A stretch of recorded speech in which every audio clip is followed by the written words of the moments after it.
Pernah nggak sih kalian ngebayangin nemu barang yang masih utuh, tapi yang punya tiba-tiba hilang gitu aja? Nah, ini kejadian beneran di tahun 1872. Ada kapal namanya Dei Gratia lagi asik berlayar di Samudra Atlantik. Terus kaptennya ngelihat kapal lain, Mary Celeste, jalannya zigzag nggak jelas. Pas dideketin dan kru naik ke atas dek, sepi banget cuy, nggak ada orang sama sekali. Kapalnya nggak rusak, nggak habis kena badai, pokoknya masih oke banget buat berlayar. Tapi masalahnya 10 orang di dalamnya, termasuk satu keluarga, nguap gitu aja kayak diculik alien. Nah ini bagian yang paling bikin merinding.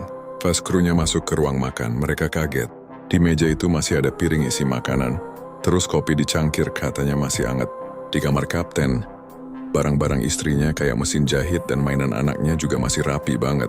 Bayangin nggak ada tanda-tanda mereka lagi berantem atau dirampok. Semuanya kelihatan kayak mereka baru aja berdiri dari kursi dan puff, hilang.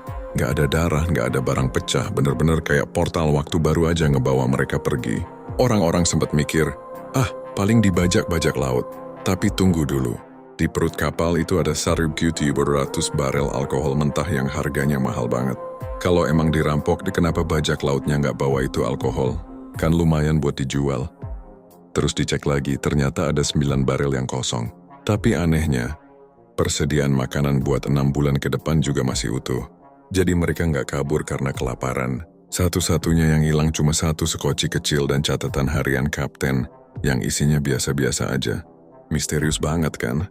Karena kejadiannya aneh banget, orang zaman dulu mulai bikin teori yang macem-macem. Ada yang bilang mereka dimakan cumi-cumi raksasa atau kena pusaran air segitiga Bermuda. Tapi kalau kita pakai logika sekarang, ada teori yang lebih masuk akal.